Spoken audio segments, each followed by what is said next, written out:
Allu Arjun episode కి ప్రభుత్వం full stop పెట్టింది అనుకోవచ్చు. ఒకటండి, ఇది యాక్చువల్గా ఇది ఎవరో కావాలని చేసింది కాదు, అన్ఎక్స్పెక్టెడ్గా జరిగిన ఇన్సిడెంట్. కాకపోతే ఇక్కడ అల్లు అర్జున్ గారు రియాక్ట్ అయిన విధానం ఏదైతే ఉందో అది కరెక్ట్ కాదు. అది కొంచెం ఎర్లీగా, అంటే డ్యామేజ్ కంట్రోల్ అనేది ఎర్లీగా చేస్తే బాగుండేది. ఆ విషయంలో ఆయన కొంచెం నిర్లక్ష్య వైఖరి ఖచ్చితంగా వహించారు, దాంట్లో ఎటువంటి సందేహం లేదు. దానివల్ల తదనంతరం ఇదేంటంటే పొలిటికల్ టర్న్ తీసుకోవటం, రకరకాలుగా ఇప్పుడు విపక్ష పార్టీలు ఒక 4-5 రాళ్లు ప్రభుత్వం మీద వేయటం, తర్వాత ప్రభుత్వం కూడా దాన్ని సీరియస్గా తీసుకోవటం. ఎందుకంటే ప్రభుత్వం నుంచి వీళ్ళు కొన్ని లబ్ధులు పొందారు. ఇప్పుడు ఆ టికెట్స్ ప్రైస్ పరంగా కానివ్వండి, బెనిఫిట్ షోల పరంగా కానివ్వండి, వీళ్ళకి అడిగినవన్నీ వాళ్ళు ఇచ్చారు. ఇచ్చిన తర్వాత అన్ని ఇచ్చారు. వెంటనే ఇచ్చిన తర్వాత 2 రోజులకి ఇలా జరగటం అనేది ఇమీడియట్ గా మరి వీళ్ళు దాన్ని డ్యామేజ్ కంట్రోల్ ని ప్రాపర్ గా చేయలేకపోయారు. అలానే ఇండస్ట్రీ నుంచి కూడా ఏంటంటే ప్రాపర్ గా ఎవరు రెస్పాండ్ కావాలి. ఇండస్ట్రీలో చాలా అసోసియేషన్స్ ఉన్నాయి, వాటి నుంచి కూడా సరైన ఎవరు ఇది కాదు.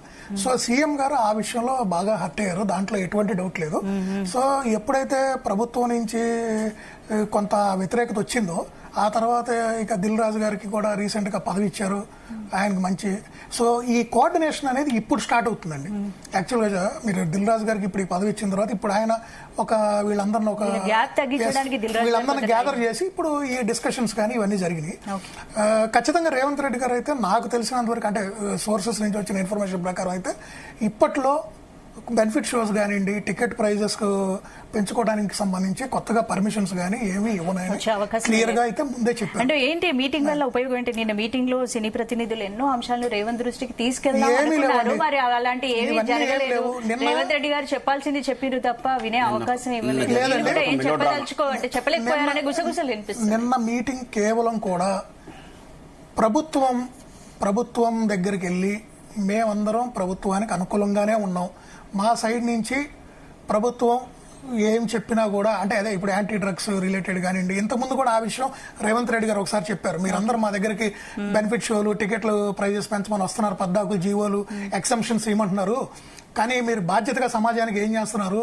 ఇప్పుడు డ్రగ్స్ రిలేటెడ్ కానివ్వండి, అతిగా మద్యం సేవించి వాహనాలు నడపడం కానీ ఇట్లా అవేర్నెస్ యాడ్స్ ఎందుకు చేయట్లేదు? కంపల్సరీ ఈసారి రావాలంటే ఏ సినిమాకైతే మీరు ఈ బెనిఫిట్స్ కోసం వస్తారో ఆ హీరో కంపల్సరీ ఇలాంటి యాడ్స్ చేయాలని చెప్పి కూడా లోగడ చాలా స్ట్రిక్ట్ గా చెప్పారు. ఇప్పుడు అదే విషయం అయి ప్రభుత్వం కొన్ని చర్చలు జరిపింది వీళ్ళతో. అంటే ప్రతి సినిమా రిలేటెడ్, అంటే భవిష్యత్తులో ఈవెన్ ఇంటర్నేషనల్ స్థాయికి మనం సినిమా వెళ్ళిపోయింది అంటున్నాం. ఇప్పుడు నేషనల్ స్థాయి దాటి ఈవెన్ జపాన్లో కూడా ఇప్పుడు కల్కి సినిమా రిలీజ్ చేశారు. సో మరి దానికి తగ్గట్టు ఇప్పుడు ఎంతో మంది అంతర్జాతీయ నిపుణులు కూడా ఈ సినిమాలో పనిచేస్తారు. సో మన అక్కడ ఇండస్ట్రీని కూడా ఇక్కడ షూటింగ్స్ పరంగా కానీ ఎలా డెవలప్ చేయాలి, మనం ఇంకా అత్యున్నత స్థాయికి ఇక్కడ సినీ పరిశ్రమను ఎలా డెవలప్ చేయాలని వీటి మీద కొంత చర్చలు జరిగినాయండి. రెండోది ఇప్పుడు యాంటీ డ్రగ్స్ రిలేటెడ్ యాడ్స్ కానివ్వండి, ప్రమోషన్స్ కానివ్వండి, అంటే హీరోలు ఏంటంటే కొన్ని ప్రమోషన్స్ వాటిలో బాల్ పంచుకుంటే ఏంటంటే ప్రజలు కొంచెం వాటిని రిసీవ్ చేసుకుంటారు, అభిమానులు వాటిని వింటారు, కొంతైనా సమాజంలో మార్పు రావచ్చు అనే యాంగిల్లో ఏంటంటే ప్రభుత్వం వీళ్ళ సహాయ సహకారాలు కోరారు. రెండోది ప్రభుత్వం సైడ్ నుంచి ఇప్పుడు గద్దర్ గారు అవార్డ్స్ కానివ్వండి, వాళ్ళు ఆల్రెడీ ఇంత ముందే చెప్పారు, ఇంకా ప్రీవియస్ ఇంకా పెండింగ్ ఏమైనా ఉన్నా, అలానే ఈ షూటింగ్లకు సంబంధించిన వీళ్ళకి ఏదన్నా లోకల్గా ఇప్పుడు అంటే మన తెలంగాణ రాష్ట్రంలో జరుపుకునే షూటింగ్ సంబంధించి వాళ్ళకి ఏదైనా ట్యాక్స్ ఎగ్జంప్షన్స్ కానివ్వండి, ఇలాంటి బెనిఫిట్స్ కావాలన్నా కూడా వాళ్ళు చేస్తానన్నారు. సో ఇలాంటి చర్చలు జరిగినాయి తప్పితే ఎక్స్క్లూజివ్ గా బెనిఫిట్ షోస్ కానివ్వండి, టికెట్స్ ప్రైజెస్ గురించి కానివ్వండి మాత్రం అసలు ఆ టాపిక్ వీళ్ళు అడిగే సాహసం చేయలేదు. వాళ్ళ సైడ్ నుంచి కూడా అది నో అండి, దాంట్లో అయితే ఎటువంటి సందేహం లేదు. ఎందుకంటే ఇప్పుడు ఏదో ప్రాబ్లం రాగానే వీళ్ళందరూ వాళ్ళ కలిసికట్టుగా అందరూ ఒకసారి అల్లంగానే చేస్తే అక్కడ ప్రభుత్వానికి విలువ ఉండదు, అలానే వీళ్ళకి కూడా ఇది ఒక, అంటే భవిష్యత్తులో ఇలాంటి సమస్య వచ్చినప్పుడు ఏంటంటే వీళ్ళకి కూడా సమస్య అయిపోగానే మళ్ళీ సీఎంను కలిస్తే మనకి ఏదో బెనిఫిట్ చేస్తారులే అని ఒక నెగిటివ్ సెన్స్ వెళ్ళింది మార్కెట్లో, అది కూడా మంచిది కాదండి. సో ఇక్కడ ఒక ప్రాబ్లం జరిగింది, దాన్ని ప్రాపర్ గా రెక్టిఫై చేయటం వల్లే, చేయలేకపోవడం వల్ల ఇంత ఇష్యూ జరిగింది. అదే కనుక ప్రాపర్ గా కనుక ఎన్నో అసోసియేషన్లు ఉన్నాయి సినిమా ఇండస్ట్రీలో, రకరకాలు ఉన్నాయి. దేని నుంచి ఒక ప్రాపర్ గా బాధ్యతగా ఆ సీనియర్లు కానీ ఎవరో ఒకళ్ళు బయటకు వచ్చి ఒక కొంచెం కట్టసీ కనుక తీసుకున్నట్టయితే ఆ బాబుని పరామర్శించి వాళ్ళ కుటుంబానికి అండగా ఉంటాం, వాళ్ళకు ఒక సమాజంలో రేపు వాళ్ళు మంచి ఉన్నత స్థాయికి వెళ్ళడానికి వాళ్ళ చదువులకి అవసరమైన ఆ డబ్బులు కానీ ఆ నిధులు మేము సమకూరుస్తాం, మేము దీనికి ఒక ప్లాన్ చేస్తాం. మాకు కొంత సమయం ఏంటంటే డెఫినెట్ గా అసలు ఇంత రప్చర్ అయ్యేది కాదు, అటు పబ్లిక్ కానివ్వండి ఇటు పొలిటికల్ గా కానివ్వండి ఇంత ఇన్వాల్వ్మెంట్ అయ్యేది కాదు జరిగింది. ఈ ఘటనకు సంబంధించి తమ్మారెడ్డి గారు కామెంట్స్ చేశారు, బయట ఒకసారి చూద్దాం.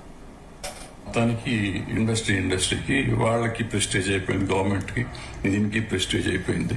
వీళ్ళు మాట్లాడుతున్నారు, వాళ్ళు మాట్లాడుతున్నారు. అల్టిమేట్ గా ఇండస్ట్రీ పెద్దలందరూ వాళ్ళు వెళ్ళి అక్కడ కూర్చోవలసిన పరిస్థితి వచ్చింది. దీన్ని కాంప్రమైజ్ అంటాము, లేదా తల వంపులు అంటాము, లేకపోతే ఏమంటామో తెలియదు. ఒక మనిషి కోసం, ఒకళ్ళ ఈగో కోసం మనం ఇంతమంది తలలు వంచాల్సిన అవసరం వస్తుంది. ఇది రెగ్యులర్ ఫీచర్ అయిపోతుంది.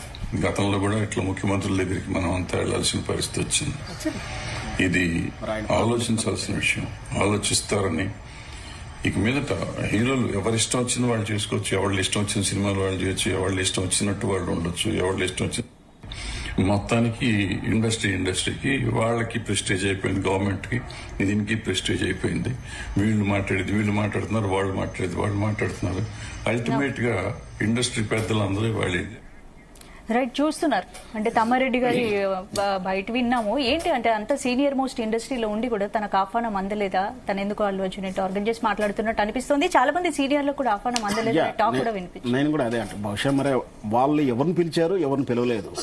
ఇది పిలిచింది అంటే రాష్ట్ర ప్రభుత్వం ఎవరెవరికి ఇన్విటేషన్ ఇచ్చింది. మరి పిలిచేటువంటి యువతల వర్గం అంటే Dil Raj, chamber of commerce, వీళ్ళెవరు రెస్పాన్స్ తీసుకున్నారు. మరి వీళ్ళు అంటే తమ్మారెడ్డి గారు ఈ మధ్యకాలంలో హోమ్ రెస్ట్గా ఎక్కువగా ఉంటున్నాడు. సో ప్లస్ కాంట్రవర్షన్కి దూరంగా ఉండడానికి ఎక్కడ ఎవరు అడిగినా కూడా బయటకు ఇవ్వడం చాలా తగ్గించేసింది. గతంలో ప్రతి విషయాన్ని ఆయన మాట్లాడతాడు. బహుశా